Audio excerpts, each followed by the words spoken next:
नमस्कार, मैं अभिषेक उपाध्याय। आप देख रहे हैं टॉप सीक्रेट। उत्तर प्रदेश में समाजवादी पार्टी कोई बड़ा खेल करने जा रही है क्या? समाजवादी पार्टी क्या राजनीति के जो खांचे हैं उसके उन खांचों का जो मेन ट्रिगर पॉइंट है वो बदलने जा रही है क्या? पूरा का पूरा इंजन ही बदल जाएगा ऐन चुनाव के मौके पर? और मैं आपसे ये बात इसलिए कर रहा हूं क्योंकि उत्तर प्रदेश में कुछ ऐसी राजनीतिक घटनाएं घटी हैं जिसे कि अखिलेश यादव ने बतौर एडवांटेज इस्तेमाल करना शुरू कर दिया है। बीजेपी ब्राह्मणों के साथ में लगातार जिस तरह का सुलूक कर रही है, परसेप्शन की बात कर रहा हूं मैं, जो परसेप्शन बन रहा है कि बीजेपी के लिए ब्राह्मण यूज एंड थ्रो हैं। ब्राह्मणों का वोट लो, 90% से ज्यादा सरकार बनाओ और उसके बाद ब्राह्मण पावर में कहीं नहीं है। सजावटी तौर पर आपने कहीं रख भी दिया है तो सिर्फ दिखाने के लिए है, हाथी के दांत दिखाने के लिए हैं, खाने के दांत तो किसी और के पास हैं। ये परसेप्शन बन चुका है। और हाल में जो घटनाएं घटी, जिस तरह से ब्राह्मण विधायकों को मीटिंग करने पर नोटिस दे दी गई है, और वहीं दूसरी ओर स्थिति ये है कि तमाम दूसरे लोग जब बाकायदा अपनी मीटिंग करते हैं, दूसरे लोग जब अपनी बैठक करते हैं, उनको कोई ध्यान ही नहीं देता है, उन पर कोई बात ही नहीं होती है, लेकिन यहां पर चेतावनी दे दी जाती है।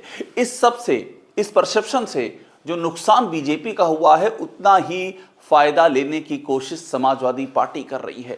और अब मैं आपको सिलसिलेवार तरीके से दिखाऊंगा कैसे समाजवादी पार्टी में पीडीए का पी तेजी से बदल रहा है। पी का मतलब है पंडित, वैसे पी का मतलब पिछड़ा है। इसका मतलब ये नहीं कि पिछड़ा को रिप्लेस किया जा रहा है। पिछड़ा तो कोर में है समाजवादी पार्टी के, उनका कोर वोट बैंक है, लेकिन पी यानी दिखाने के लिए, सामने लाने के लिए पी फॉर पंडित भी कर दिया गया है और पूरे जोर शोर से इस अभियान को चलाया जा रहा है। यानी कि समाजवादी पार्टी की पीडीए में पी फॉर पंडित डंके की चोट पर जुड़ने जा रहा है, इस बात के पूरे संकेत मिल रहे हैं। यहां से कहानी शुरू होती है। ये आप देख रहे हैं न्यूज रिपोर्ट, जिसमें लिखा है कि यूपी में अखिलेश यादव का पीडीए पास होगा या खेल, मिशन 27 से पहले सपा ने शुरू किया ये खेल। अब खेल क्या है? जो मैं आपसे कह रहा था, खेल यही है कि पीडीए में पी को हैमर करना, पी की परिभाषा को ट्विस्ट करना, चेंज करना, और सपा ने करना शुरू कर दिया है। अखिलेश यादव डंके की चोट पर ब्राह्मणों के मुद्दे पर अपनी बात कहने लगे हैं। जिससे पहले समाजवादी पार्टी बसती थी, उसका फंडा एकदम क्लियर था कि पीडीए का मतलब है पिछड़ा, दलित, अल्पसंख्यक। अगर हमको ये पूरा चंक मिल गया तो हमें किसी की जरूरत नहीं है। और ये फंडा अपनी जगह एकदम सही था। अगर पीडीए पूरा जिस पार्टी के पास आ जाएगा, वो डंके की चोट पर 250 क्या 300 सीटें 403 में ला सकती है, कोई रोक नहीं सकता है। मगर उसमें चैलेंजेस भी हैं। जरूरी नहीं है कि पीडीए में पूरा पिछड़ा आपके साथ आ जाए, क्योंकि बीजेपी डिवीजन करने की कोशिश लगातार करती है, इस बार भी कर रही है। उसने शुरू कर दिया है कि अखिलेश यादव के लिए पिछड़े का मतलब यादव होता है, बाकी जो निषाद हैं, राजभर हैं, कुर्मी हैं, मौर्य हैं, शाक्य हैं, सैनी हैं, कुशवाहा हैं, इनका कोई मतलब नहीं है अखिलेश यादव के लिए। ये डिवीजन बीजेपी लगातार करती आ रही, फिर शुरू कर दिया है। मैं आपको वो भी दिखाऊंगा। डी दलित, वहां भी थोड़ा संशय की स्थिति है, क्योंकि दलित 2024 में आया था समाजवादी पार्टी के पास, अच्छी खासी संख्या में आया था, मगर ये दलित 2024 में आया तो 27 तक टिकेगा कि नहीं, क्योंकि बहन जी तेजी से एक्टिव हो रही हैं। 9 अक्टूबर को जिन्होंने यूपी में रैली की लखनऊ में, उस रैली के बाद से उस कोर वोट बैंक को लौटाने के लिए बहन जी जी तोड़ परिश्रम कर रही हैं। और जो ए है वहां भी संशय की बादल है, क्योंकि अल्पसंख्यक बिहार के चुनाव में ये दिखा चुका है कि वो इसलिए आपके साथ नहीं आएगा कि आप बीजेपी को हरा देंगे।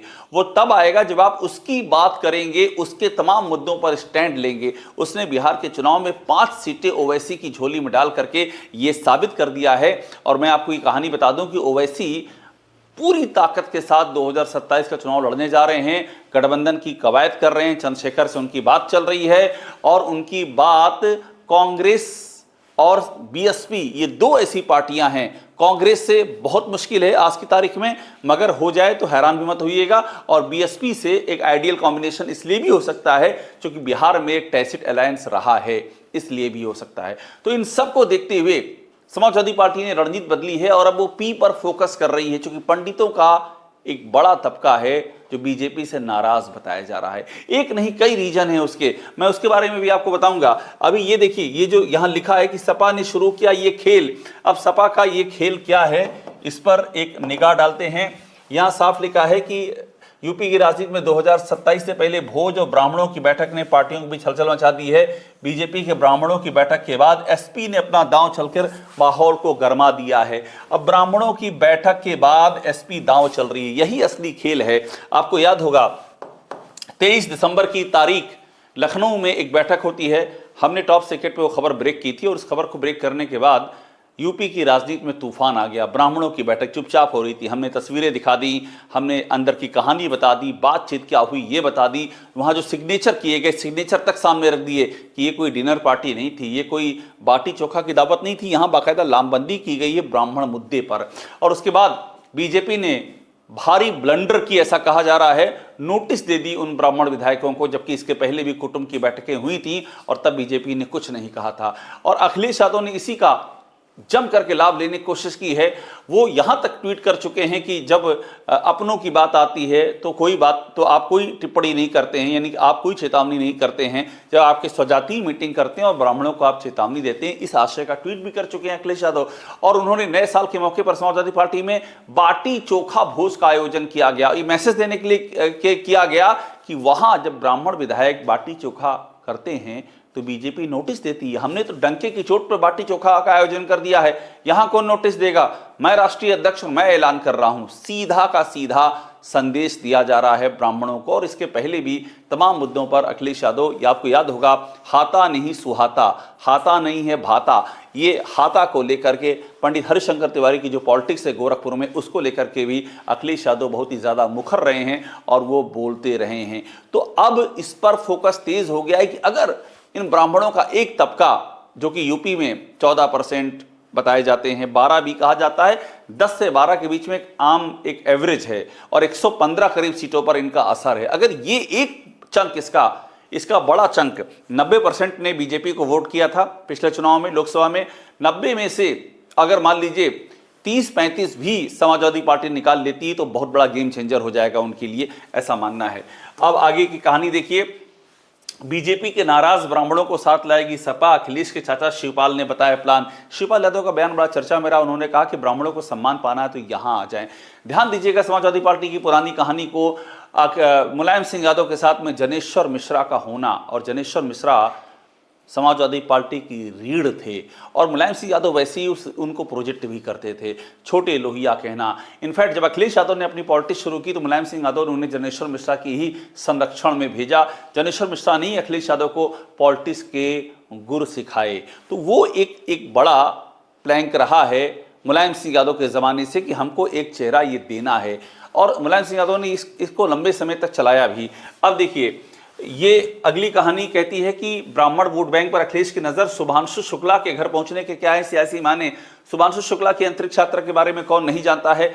शुभांशु शुक्ला के घर जब अखिलेश यादव पहुंचे, ये तस्वीर जो आप देख रहे हैं, ये तस्वीर बहुत चर्चा में आ गई। इस समय 27 का चुनाव नजदीक आ रहा, हर एक तस्वीर के मायने हैं। इस तस्वीर से समझा गया कि अखिलेश यादव मैसेज दे रहे हैं कि हम ब्राह्मणों के साथ हैं, क्योंकि बीजेपी ने एक पूरा का पूरा सिनारियो ऐसा क्रिएट कर दिया है कि अखिलेश यादव के लिए ब्राह्मणों का कोई मतलब नहीं है। अखिलेश यादव ब्राह्मण विरोधी हैं, वो सवर्ण जातियों से नफरत करते हैं। इस तरह के बयान बीजेपी की ओर से संकेतों में लगातार दिए गए। लेकिन अब चूंकि बीजेपी खुद ही घिर गई है, उससे सवाल पूछा जा रहा है कि बीजेपी ने तो आज तक एक भी ब्राह्मण सीएम नहीं दिया। चलिए, आप कहते हैं कि मुलायम सिंह यादव का तो परिवारवाद चलता है, वहां से परिवार से आते हैं तो वहां तो यादव ही होंगे, लेकिन यहां तो नहीं है। आप अगर कहते हैं यहां नहीं है, यहां तो हर कोई हो सकता है, तो फिर एक भी ब्राह्मण सीएम क्यों नहीं बना? ये सवाल उठता है और बीजेपी के पास इस सवाल का कोई जवाब नहीं है। यूपी में 35-36 साल हो गए कोई ब्राह्मण सीएम नहीं बना है, ये भी एक मुद्दा है। अब इसके बाद देखिए, ये देखिए अखिलेश यादव जिस तरह से ब्राह्मणों का मुद्दा उठा रहे हैं, ये कैसे असहज कर रहा है बीजेपी और उसके सहयोगियों को। ओम प्रकाश राजभर ने बाकायदा ये सवाल पूछ लिया है कि अखिलेश यादव का कैसा ब्राह्मण प्रेम, 85 एसडीएम में से 56 यादव। अब ये खबर है अखिलेश यादव के दौरान की, हालांकि इसका कोई प्रूफ आज तक सामने नहीं आया है कि 85 में से 56 यादव कहाँ थे। अखिलेश यादव ने कितनी बार चैलेंज भी किया है कि हमको कोई दिखाए ये कब हुआ है, और इसके बारे में कोई पुष्टि प्रमाणिकता कहीं हो नहीं पाई है। लेकिन ये एक नारे की तरह से उछाला जाता है।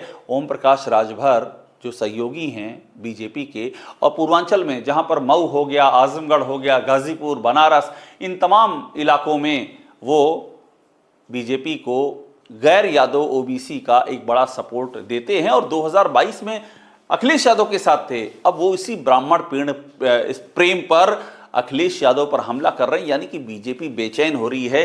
ये भी एक बहुत ही महत्वपूर्ण कहानी है।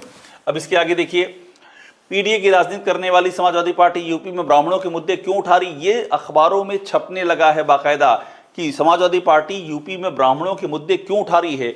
ये एक बड़ी कहानी है। ब्राह्मणों के मुद्दे उठाने का मतलब सीधा सा है कि आप बीजेपी को घेरते हैं कि बीजेपी ब्राह्मणों के लिए कुछ नहीं कर रही है। वो ब्राह्मण जो कि बीजेपी का कोर वोटर रहा है, जो 90% से ज़्यादा वोट बीजेपी को देता आया है, ब्राह्मणों के मुद्दे उठा रही है और ये मुद्दे लगातार उठाए हैं। मैं आपको एग्जाम्पल दे रहा हूँ। मोहित पांडे की पुलिस कस्टडी में मौत हुई थी लखनऊ में, समाजवादी पार्टी ने बाकायदा सड़क घेर ली थी। पूजा शुक्ला समाजवादी पार्टी की ब्राह्मण नेता, ये पुलिस से मोर्चा लेते हुए दिखाई पड़ी थी। ये सबके सामने पूरी की पूरी कहानी आई थी, सबने इस कहानी को देखा था। इसके अलावा जब आदर्श उपाध्याय की मौत होती है बस्ती जिले में, एक लड़के की जिसको थाने पुलिस बुलाती है और आरोप है इतना टॉर्चर किया जाता है कि आदर्श उपाध्याय की मौत हो जाती है, उसमें बाकायदा पंडित हरिशंकर तिवारी के बेटे कुशल तिवारी डेलीगेशन लेकर के आदर्श उपाध्याय के पहले घर पहुंचते हैं और फिर आदर्श उपाध्याय को और आदर्श उपाध्याय के परिवार को, आदर्श उपाध्याय की फोटो समेत, आदर्श उपाध्याय को का मतलब मेरा ये था कि उनकी आदर्श उपाध्याय का प्रतीक, उसकी फोटो और परिवार के लोगों को समाजवादी पार्टी के दफ्तर में बुलाया जाता है और ब्राह्मण को एक पूरी वो मंच ब्राह्मणों का मंच होता है। समाजवादी पार्टी के तमाम ब्राह्मण नेता वहाँ बैठे होते हैं, वहाँ अभिषेक मिश्रा होते हैं, वहाँ पूजा शुक्ला होती हैं, वहाँ पवन पांडे होते हैं, वहाँ पर संतोष पांडे होते हैं। ये तमाम एक लाइन से बैठे होते हैं समाजवादी पार्टी के ब्राह्मण चेहरे और वहाँ पर आदर्श उपाध्याय को के परिवार को, आदर्श उपाध्याय के, वो वहाँ पर मंच पे जगह दी जाती है और पंडित हरिशंकर तिवारी के बेटे कुशल तिवारी वहाँ भाषण देते हैं, पवन पांडे भाषण देते हैं, अखिलेश यादव वहाँ फिर कहते हैं हाथा नहीं भाता, यानी कि बीजेपी की सरकार और खासतौर पर योगी आदित्यनाथ को ब्राह्मणों से चिढ़ है, इस बात को वहाँ पर रखते हैं। अब इसके बाद देखिए, ये सबसे अहम मुद्दा यही है वो मुद्दा जो कि सवाल ला देगा इस पर कि ब्राह्मणों के साथ किस हद तक बीजेपी खड़ी है और क्या वाकई खड़ी है। देखिए, यूपी में 6 ब्राह्मण सीएम, 23 साल राज, 32 साल से सियासी वनवास, 32 साल से सियासी वनवास है। और बीजेपी के कितने सीएम हुए? 1989 में आखिरी ब्राह्मण सीएम नारायण दत्त तिवारी थे, कांग्रेस के थे।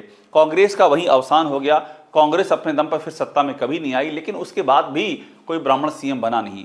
और बीजेपी भी सत्ता में कितनी बार रही? 1991 याद कीजिए, कल्याण सिंह मुख्यमंत्री बने, उसके बाद कल्याण सिंह आगे भी मुख्यमंत्री बने, 1997 में बने।